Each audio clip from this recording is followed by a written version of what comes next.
The last bell of Maplewood Elementary rang through the tired autumn air, spilling children into the schoolyard like leaves scattered by wind. While every child hurried toward waiting families, one little girl remained seated in the quiet classroom, her backpack hugged tightly against her chest. Lily Anderson, 7 years old, gentle as a morning sigh, sat by the art table, fingers tracing the edge of a torn paper sun. Her shoes were patched, her jacket hand-me-down. She watched the doorway with a patience that belonged to older souls, eyes that measured people before they trusted them. Emily Carter noticed. It was the sort of small noticing that teachers acquire over years. The way a child's shoulders hold history. The slight way lips press together when a sadness is learned rather than felt. Emily moved to the low chair beside Lily and asked softly, "Sweetheart, are you waiting for someone?" Quote. Lily looked up, hope and resignation braided together. "My daddy said he would try to come." Try. Not promise. Not surety. Just the polite hurt of a parent who meant to but could not. Emily's chest tightened. For weeks she had seen Lily linger after dismissal. Quiet, polite, folded inward. Some children stayed for homework help. Some because their guardians were late. Lily stayed because the world beyond the classroom edges sometimes left her waiting. Emily set a mug of cocoa between them and watched the child's small hands warm around it. They drew together until the building emptied, until the sky outside dimmed into navy. Lily's sketches were suns and windows, houses with only one lamp lit. She lay down on the beanbag and dozed, the pencil still held loosely in her fingers. Emily covered her with her own scarf, more instinct than plan, and read the dim room as if it was a house that needed mending. Heavy footsteps suddenly filled the hall. They were not hurried. They were the slow compression of a man who had let too many things press on him and who returned with a weight heavier than the night. A tall man in a charcoal suit filled the doorway, broad-shouldered, trimmed, the kind of man whose life had been arranged in meetings and margins. He said nothing at first. His gaze took Lily, then Emily, and his mouth flattened into a line that carried more accusation than relief. The man was Alexander Anderson. Emily did not yet know his name or the reach of the world he carried on his shoulders. She only saw the sharpness in his eyes. "What is the meaning of this?" he demanded. The words came clipped, like scissors. Emily rose, breath steady. "She's been waiting. I made her cocoa. I kept her warm." He stepped in closer, voice low and dangerous. "I don't allow strangers to insert themselves into my daughter's life. I have seen people do this before. Teachers who form attachments to children for the leverage it gives them later." A heat rose in Emily, not from fear but righteous anger at a man who could confuse kindness with greed. "Are you accusing me of using your daughter?" Quote. He looked at her as if measuring her weight in the ledger of the world. "I'm saying I don't like opportunists." Emily's voice held the quiet of someone who had practiced boundaries for decades. She was cold and alone. "I stayed. That is my job." Something queer and quick flared in the man's face.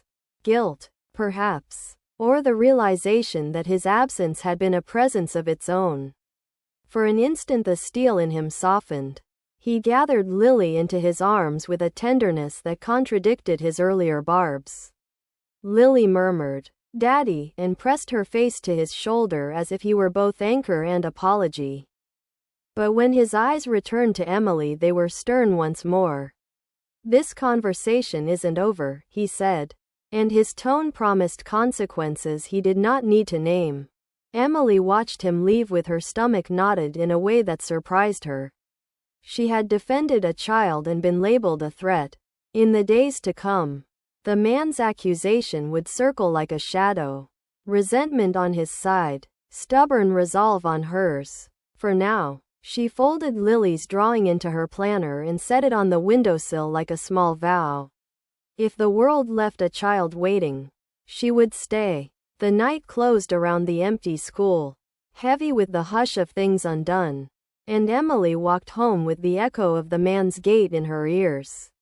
Equal parts anger and an odd, restless curiosity that had nothing to do with headlines or charity and everything to do with how a single glance could set two lives tilting toward one another. Aidan Blackwell stood in the quiet hallway of Willow Creek Elementary. The expensive cut of his charcoal suit so out of place among finger-painted posters and paper mache animals. His jaw was set, shoulders tight, his anger simmering far beneath his polished businessman calm. He had come the moment he received the school's call. But nothing prepared him for the sight of his daughter holding the hand of a young woman with warm eyes, soft hair, and a presence that felt disarming. Emma Carter. She stood protectively behind Lily, her expression steady. Too steady. Aidan's money and reputation usually made teachers nervous.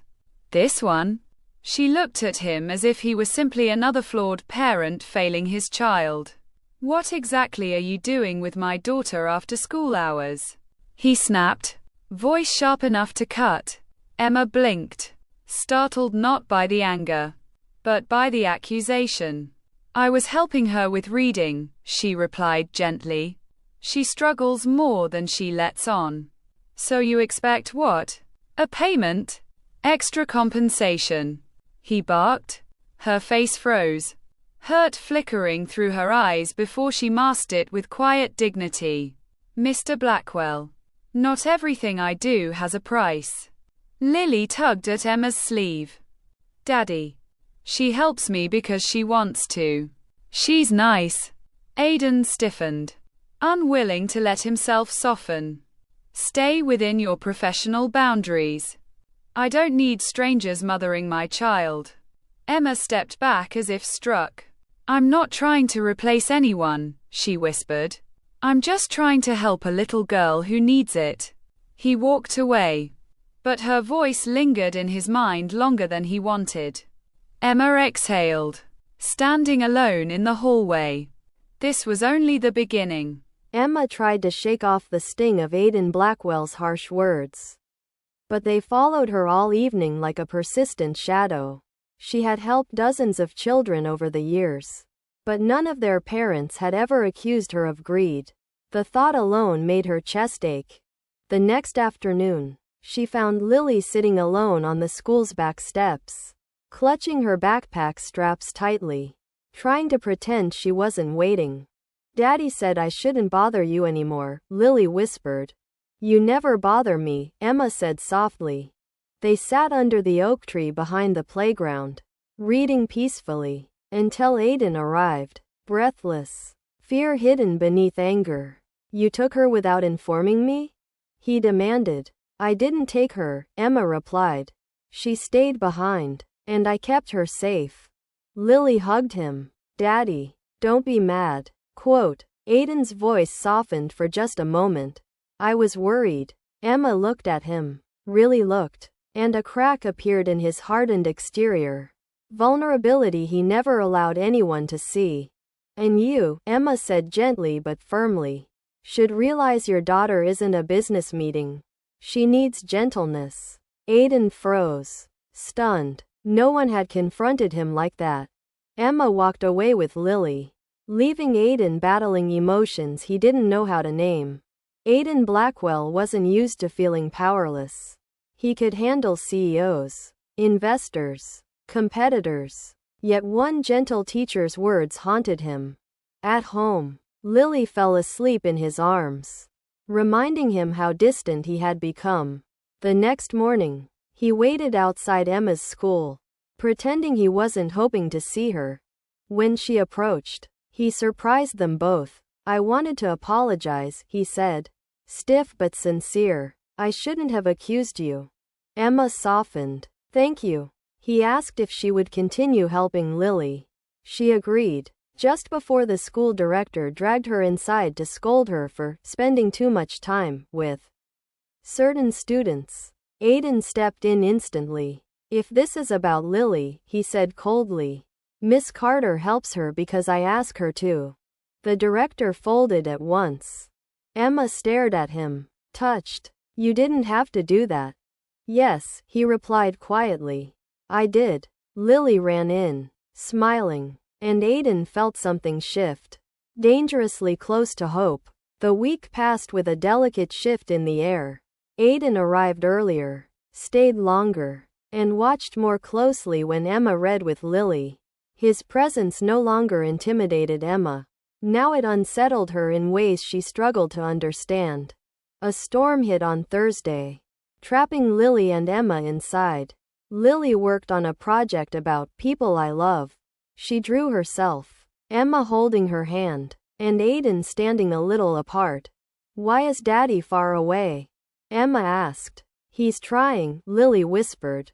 Aiden arrived soaked, breathless, and unguarded. When he saw Lily safe, relief washed over him. When he saw Emma, soft, messy, warm, something else washed over him too.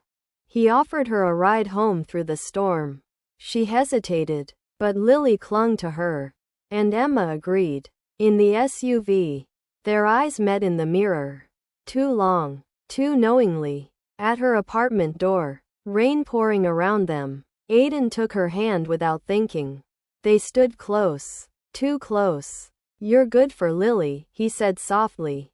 Then, slipping out before he could stop it, you're good for me too. Emma froze, heart racing. Aiden stepped back, realizing what he admitted. He walked away through the storm, chest tight, wondering why falling for her felt both inevitable and impossible. Emma tried to forget Aiden's words, but she couldn't. You're good for me too replayed in her mind until morning. When she arrived at school, Aiden was already there, waiting. He claimed he was checking on Lily, but Emma knew better. Their eyes met and something unspoken passed between them. Something warm and dangerous. During recess, Aiden appeared in her classroom again. He closed the door softly behind him. I haven't stopped thinking about yesterday, he admitted. I've tried to be professional, logical, but every time I walk away, it feels wrong. He stepped closer. You make it harder to be the man I'm supposed to be. Emma whispered. And what man is that? Quote, the one who doesn't fall for his daughter's teacher. Silence hit them both. Emma stepped back, trembling. We can't. It's impossible. Aiden's expression broke for a moment before he covered it. I know. Lily's laughter outside saved them from saying more. Aiden left the room, and Emma realized that impossible or not, something had already begun. The days that followed were strangely quiet. Emma found herself thinking about Alexander more than she wanted to admit. His rare smile on the playground kept replaying in her mind. The softness behind it, the unspoken apology, the way he looked almost human, stripped of the sarcasm and steel he usually wrapped around himself. But just when she began to think they were finally lowering their walls, Alexander returned to being cold, distant, unreadable, not cruel, just unreachable. It confused her. It frustrated her. And worst of all, it hurt more than she expected. For Alexander, the confusion was worse. He found himself lingering at the school gate longer than necessary, hoping to catch a glimpse of Emma. He told himself it was for Lily. He pretended it was for Lily. But every time he saw Emma kneeling to tie Lily's shoelaces or smiling at the children, something inside him softened, and it terrified him. He had fallen once, deep, blindly, disastrously, and he had promised himself he would never let someone close again. Especially not someone like her. Gentle, warm, glowing with a kind of goodness he didn't trust. But then one evening, Lily came home humming a tune Emma taught her, skipping through the marble hallway with more joy than Alexander had seen in months. Daddy, she said breathlessly, Miss Emma says I can be anything I want, even an astronaut. Quote, Alexander's breath caught. No one had ever spoken to Lily like that. No one had ever cared enough. Before he knew it, he was standing outside Emma's small apartment again. This time not from suspicion or anger but from something he couldn't name. He raised his hand to knock, and dropped it immediately. Ridiculous. He was Alexander Anderson. He didn't show up at people's doors without a reason. But then the door opened. Emma stepped out, startled, her hair tied loosely, her eyes widening at the sight of him. Alexander? She whispered. Is everything okay? Is Lily? She's fine, he said quickly. I just needed to talk. Emma hesitated, then nodded for him to step inside. What followed wasn't an argument, wasn't an accusation, wasn't a misunderstanding. It was two people standing at the edge of something terrifyingly real. And neither of them was ready to admit it. Emma didn't know why her hands were trembling as she poured Alexander a glass of water. Maybe it was because he looked different tonight. Less guarded, less sharp, more like a man unsure of his own heartbeat. He stood in her small living room, surrounded by warm lamps and books and the faint scent of lavender. A space that felt alive, unlike the cold marble world he lived in. Thank you, he said quietly. His voice carried no sharpness, only sincerity. Alexander drew a deep breath, then said the words Emma never expected. I owe you an apology. As he continued, Emma realized he wasn't angry. He was overwhelmed. Overwhelmed by Lily's bond with her. Overwhelmed by feelings he didn't want to admit. I don't know how to handle the way I feel, he confessed. Looking out the window. You frustrate me. You challenge me. You make me feel things I shouldn't feel. Before Emma could respond, thunder shook the building. The lights went out. In the darkness, Alexander reached for her hand. Instinctively, protectively. It's okay, he whispered. I'm here. Their world shrank to a single moment. A single touch. A single truth neither of them dared say aloud.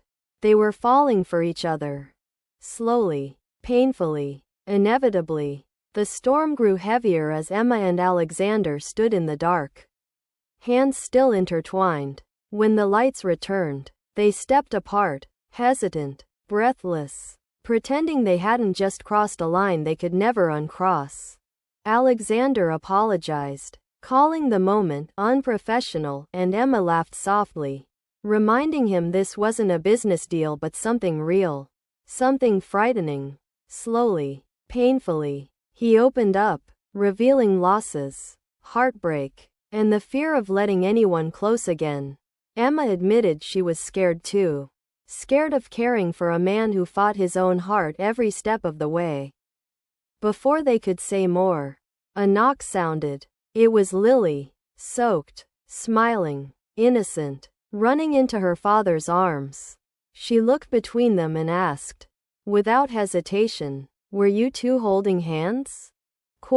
Both adults froze, embarrassed, exposed. As Emma dried Lily and Alexander watched with a softness he could no longer hide.